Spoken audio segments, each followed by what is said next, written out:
Bonjour et bienvenue, c'est JC des Alexiens. Nous vous présentons aujourd'hui le tout dernier smartphone de la marque Nubia. Il s'agit du Red Magic 6. Alors ce n'est pas le 6 Pro, qui est une version boostée et un peu plus chère de celui-ci. Celui-ci c'est la version entre guillemets standard.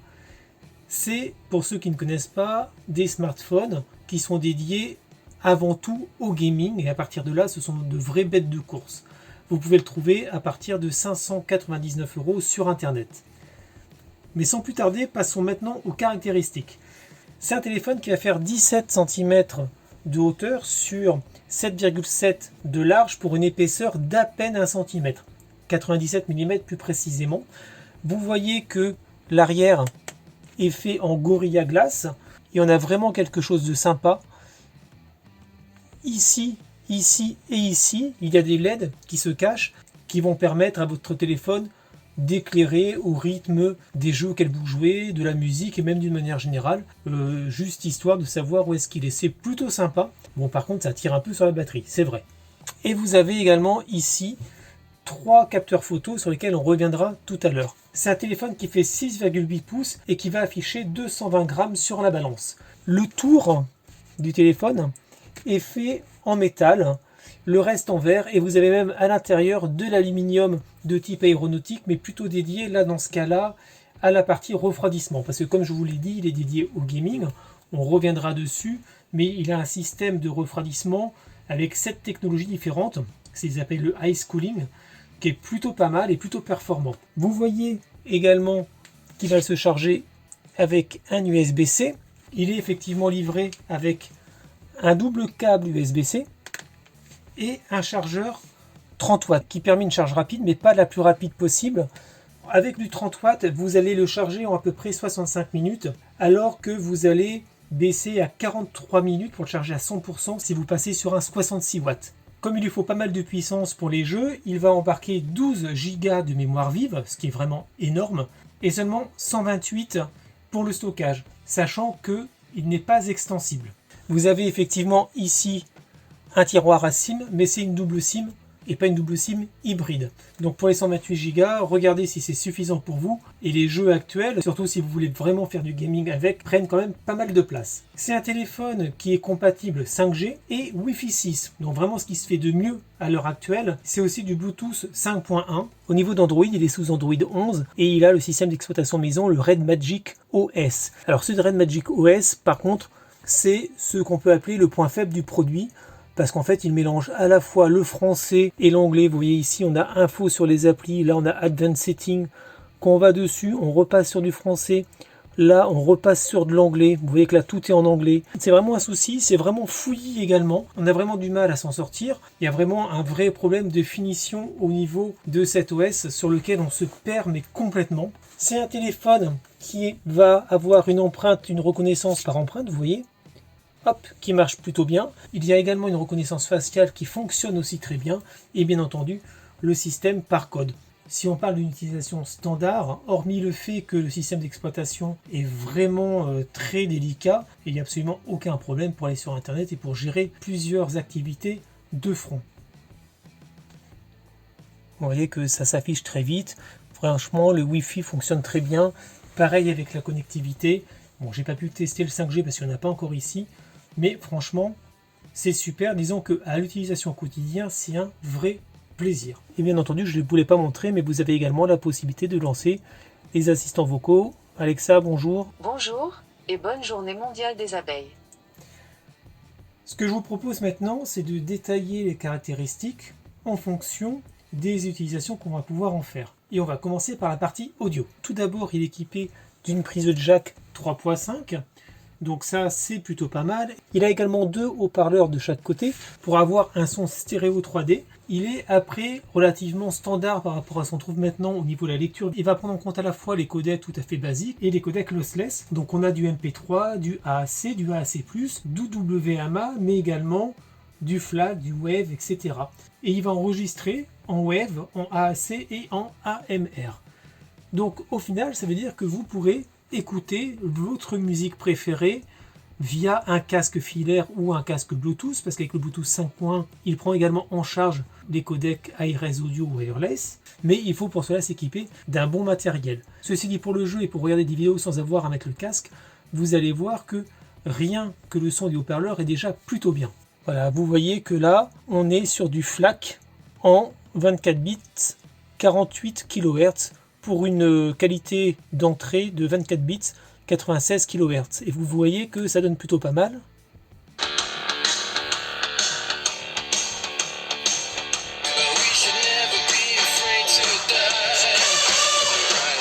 Effectivement, c'est pas non plus du Dolby Atmos, on est d'accord. On a un son qui tire un peu trop sur les aigus à ce niveau-là. Cependant, il est quand même relativement bon par rapport à ce qu'on peut trouver chez la concurrence. C'est vraiment un vrai plaisir en fait d'écouter la musique avec. Mais on va dire que ça va dans l'aspect gaming, parce que sur les jeux auxquels vous jouez, il vous faut forcément un bon son. Je pense en particulier à du Call of ou à du Fortnite. Il faut pouvoir entendre ce qui se passe sur la map et également pouvoir reconnaître les sons, voir si c'est loin, voir si c'est près, etc. et pouvoir les localiser. Et ça, la marque l'a bien compris, c'est pour ça qu'elle fournit un très bon son également. On va maintenant parler de la vidéo, jeu vidéo. Les deux vont quand même de pair, mais on va faire la part belle, bien entendu, aux jeux vidéo dans un premier temps, car c'est l'utilité première de ce smartphone. Sachant que c'est un Full HD+ AMOLED, avec un ratio total écran par rapport au corps du téléphone de 91,28%, ce qui est plutôt pas mal, et une luminosité de 630 nits en moyenne. Donc là encore, il y a plus, mais c'est déjà bien. C'est un écran par contre où là, il expose tous les records, qui est cadencé à 165 Hz. En fait, vous pouvez choisir 30, 60, 90, 120 ou 165, sachant que plus le taux de rafraîchissement est élevé, moins les jeux vont saccader, plus vous pourrez être réactif également, l'image sera également meilleure. Donc c'est franchement parfait, et au niveau de l'échantillonnage tactile, il est cadencé là à 500 Hz si vous utilisez un seul doigt, et 360 Hz si vous utilisez les deux. On est bien au-delà de ce qu'on trouve pour certains portables, avec du 120 Hz, 180 grand maximum.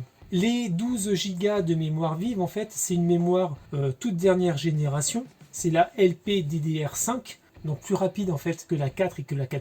Donc là, effectivement, ça vous booste encore plus le rendu. Et pour faire fonctionner tout ça, en fait, le système on chip, c'est le Qualcomm Snapdragon 888, c'est-à-dire ce qui se fait de mieux à l'heure actuelle. Il est cadencé à 2,84 GHz, ce qui est vraiment pas mal. Et en termes de CPU, c'est un Cryo 680, et en termes de GPU, un Adreno 660. Donc déjà, quand vous voyez ça, il y a vraiment tout pour plaire. Mais ça ne s'arrête pas là.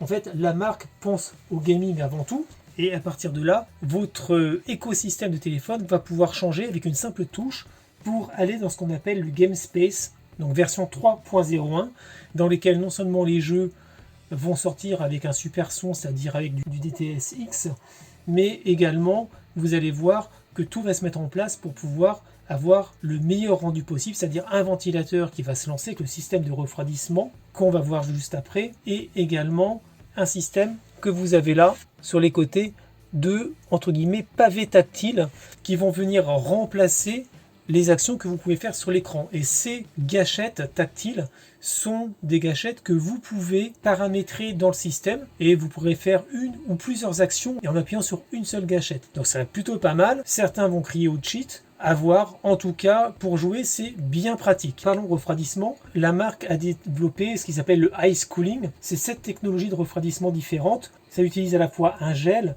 à la fois un refroidissement liquide, à la fois des matériaux particuliers comme du graphite, mais aussi de l'aluminium aéronautique, et un ventilateur, ce qui s'appelle le turbofan, qui fonctionne plutôt pas mal.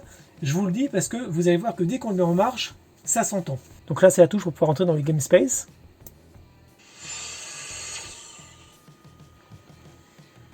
Et donc là, on arrive sur un autre bureau, entre guillemets. Vous entendez derrière le ventilateur qui se met en marche, sachant qu'ici, on a l'entrée, là, on a la sortie, et vous pouvez venir choisir un certain nombre de jeux que vous avez là, donc Fortnite, Call of Duty, Asphalt par exemple.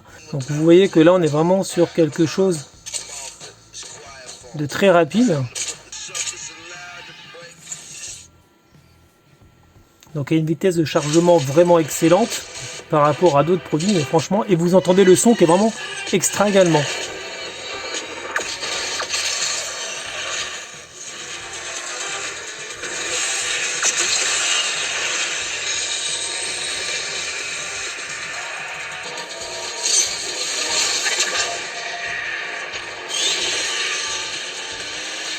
Vous pouvez également partir avec Call of Duty. Vous voyez que ça se lance vraiment à une vitesse assez impressionnante.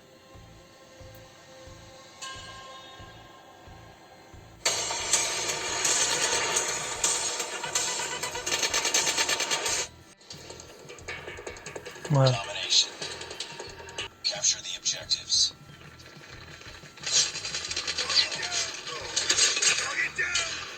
Donc voilà, bon, vous voyez qu'il n'y a pas grand chose, hein. C'est vraiment ça marche très bien, vraiment impeccable.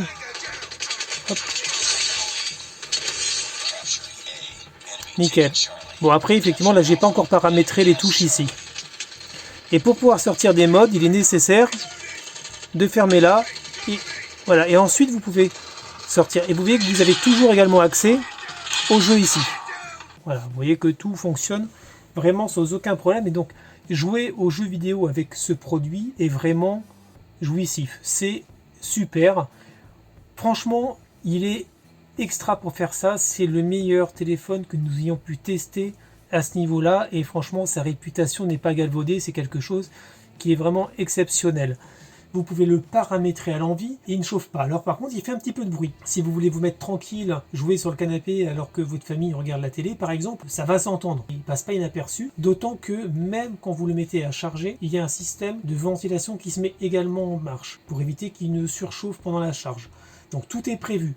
Mais soyez conscient qu'il fait un petit peu de bruit. Alors on va parler maintenant de la vidéo, sachant que là encore, il prend vraiment tout en charge. Hein. Ça va de la vie, aux dates, au point move, au MKV, enfin vraiment tout ce que vous voulez. Il va enregistrer en MP4. Rien de vraiment particulier à ce niveau-là, si ce n'est que je suis bien embêté parce que pour le coup, j'ai vraiment été déçu de l'aspect vidéo. Je m'attendais à quelque chose vraiment d'exceptionnel et au final, dès qu'on a des passages de film assez sombres, avec des explosions de lumière, avec beaucoup de détails qui arrivent d'un coup, ça pixelise quasiment. Pourtant, j'ai bien mis dans les réglages des qualités optimales. Donc on va faire un essai, vous allez voir et vous en rendre compte par vous-même. Donc le son est très bien. Hein.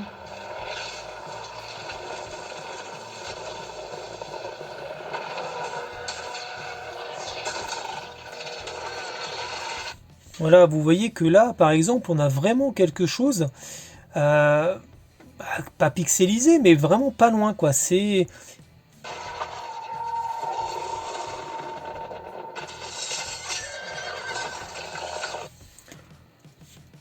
Voilà, c'est vraiment... c'est pas joli.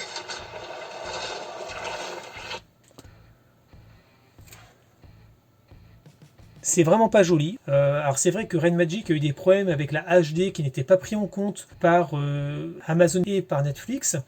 Là, a priori, maintenant, ça semble être le cas. J'ai bien fait les dernières mises à jour et forcé de constater qu'on n'est pas au niveau attendu. On n'est pas non plus sur quelque chose qui est irregardable, mais on a des produits bien moins chers qui font bien mieux. Et je n'arrive pas à m'expliquer le pourquoi de cette qualité de lecture assez moyenne. C'est vrai que pour le coup, c'est quelque chose qui m'a un peu refroidi par rapport au portable, alors que le reste est vraiment excellent. Ça vient peut-être du système de streaming, parce que tout ce qui a été vu sur des vidéos déjà embarquées sur le téléphone, il n'y a pas de problème. Donc gageons que ça soit du software et que la marque arrive à gérer ce problème-là très vite. Mais c'est assez dommage à l'heure actuelle. Vous avez 3 capteurs. Le premier, c'est un capteur Samsung de 64 mégapixels de focale 1,79. Vous avez ensuite un capteur ultra grand angle INX focale 2.2 et un capteur bokeh de 2 mégapixels de focale 2.4. Vous avez également ici une caméra qui est une caméra INX également de focale 2.0 qui va vous permettre de faire des selfies et elle compte 8 mégapixels. Le système photo, il faut le prendre en main. En fait, vous avez plusieurs modes. Là, c'est le mode portrait. Vous avez un mode night qui marche plutôt pas mal, mais qui fait pas non plus d'étincelles. Vous avez une partie vidéo. Alors, les vidéos, vous voyez ici, vous avez plusieurs résolutions. Donc, vous avez de l'Ultra 4K. Vous avez du 4K 60 images par seconde, du Full HD 60 images par seconde, du Full HD 1080 et du Full HD 720. Au niveau de la photo, franchement, c'est une excellente surprise parce qu'elle est vraiment très très bonne. Alors c'est pas non plus excellent, mais on est sur quelque chose qui est vraiment très très bon. Vous avez d'excellents résultats. Vous avez également un zoom qui marche plutôt pas mal. Donc vous voyez, vous pouvez aller jusqu'à du x10. Bon, là à partir de x10, ça ressemble plus à grand chose. Par contre en x5, on est encore sur quelque chose qui est vraiment très très bon. Donc c'est plutôt une excellente surprise. En x3 également, vous voyez qu'on a vraiment quelque chose qui est très bien. Vous voyez les détails sans aucun souci. Vraiment une excellente surprise à ce niveau-là. Et vous allez venir choisir la résolution de vos photos dans les différents paramètres. Vous pouvez également jouer avec la luminosité, etc. Vous avez également le mode Pro, où là, vous allez pouvoir aller plus en détail. Et attention, c'est que dans le mode Pro que vous allez pouvoir venir choisir le mode grand angle. Vous ne l'avez pas autrement. Voilà. Mais vous pouvez faire vraiment d'excellentes photos.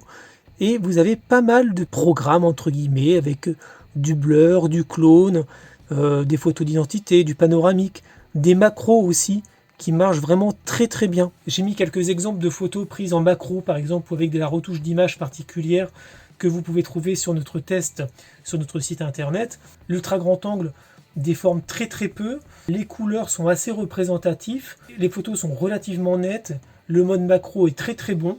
On a fait également quelques exemples de vidéos en Ultra 4K et en ralenti. Vous pouvez aller jusqu'à 960 images par seconde, ce qui est absolument phénoménal. Vous pouvez vraiment vous éclater avec ce téléphone. On a vraiment un appareil photo et une gestion de la vidéo tout à fait satisfaisante, voire même très satisfaisante. Et on ne s'attend pas forcément à ça pour un téléphone dédié au gaming, mais alors là, il est assez bluffant sur cet aspect-là.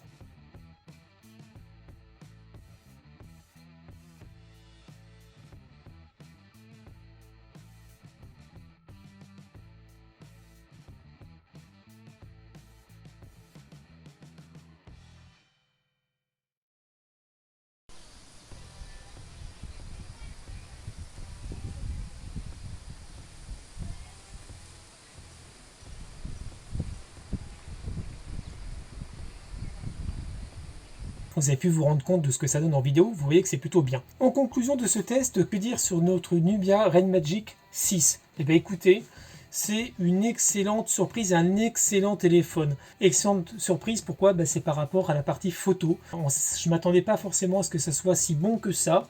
Il n'est pas exceptionnel, hein, c'est pas, comme je vous l'ai dit, c'est pas un photophone, mais il est vraiment très très bon. Et vous pouvez vraiment faire à peu près tout ce que vous voulez. Il est super polyvalent. Par rapport à la partie jeux vidéo, on l'attendait un peu au tournant et clairement, il est super. Il est très rapide, il est très puissant. Vous pouvez faire tourner tous les jeux. Vous pouvez avoir des taux de rafraîchissement de 165 Hz. Vous pouvez jouer aux jeux de tir sans aucun problème parce qu'avec un échantillonnage à 360 Hz ou 500 Hz, c'est franchement génial. Si vous vous faites tuer, en fait, c'est soit votre connexion, soit vous. Clairement, il est fait pour ça. Ça se voit, il a la puissance à revendre. Il fait un peu de bruit, le ventilateur en permanence est assez embêtant, mais vous pouvez l'enlever. Vous allez dans les paramètres, vous l'enlevez. D'ailleurs, effectivement, cette notion de paramètres, ça fait partie de ses points faibles. C'est le fait que son système d'exploitation maison est franchement pas abouti. On a un mélange de français et d'anglais, c'est brouillon, ça. C'est dommage parce que on a vraiment l'impression que ça a été fait dans la précipitation. Ça va pas du tout avec le reste du téléphone qui donne plutôt à lui cette impression de jusqu'au boutisme. Là, c'est pas du tout le cas. C'est assez dommage. L'autre point faible du téléphone, c'est là que je ne m'explique pas trop, c'est la qualité de la lecture vidéo, ou en tout cas dans nos tests, elle n'était vraiment pas au niveau qu'on pourrait souhaiter pour un téléphone de ce prix-là d'une manière générale, puis même pour un téléphone standard, c'est-à-dire on a des qualités qui sont bien mieux pour bien moins cher. A priori, ça semble plutôt être du software, un petit problème dans le streaming en HD, parce que le reste des vidéos qui sont prises directement depuis la racine du téléphone ne posent absolument aucun problème, et elles sont même très nettes. De toute façon, quand ça arrive à prendre des vidéos en 4K, c'est quand même étonnant que ça n'arrive pas à lire non plus des vidéos en Ultra HD. Donc c'est un téléphone franchement qui est très bon. Alors effectivement, il coûte cher. Vous pouvez le trouver à partir de 599 €. Bon, ça dépend ce que vous voulez effectivement faire. C'est un téléphone qui est pour le coup quand même relativement polyvalent. Il fait des vidéos, il a un excellent son également. Je n'ai pas trop insisté dessus, mais il est très très bon. Pour le gaming, il est parfait. Seule la vidéo pose un peu problème. On est clairement sur un téléphone haut de gamme avec des prestations haut de gamme. Et si on part de cette optique-là, eh bien le prix est justifié. Le prix est justifié, vous avez tout ce qui se fait de mieux à l'heure actuelle, aussi bien au niveau du système on-chip qu'au niveau du taux de rafraîchissement, qu'au niveau de la mémoire. Il n'y a rien à dire, vous avez le top. Donc, le prix est justifié, il sera d'autant plus quand la marque aura résolu ce problème de vidéo. Si vous êtes un gamer, si vous voulez vous faire plaisir, si vous voulez avoir un téléphone polyvalent et puis un téléphone qui en impose aussi, parce que mine de rien, il a quand même de la gueule, il est quand même plutôt pas mal. Franchement, j'aime bien cette coque arrière, c'est pour ça que je l'ai mis là, elle est plutôt sympa. Donc, allez-y, sautez le pas, il est pour vous, il vous attend. J'espère que ce test vous a plu. Vous pouvez retrouver le test plus complet sur notre site internet www.lesalexiens.fr. Likez cette vidéo, abonnez-vous à notre chaîne YouTube et à bientôt pour le prochain test.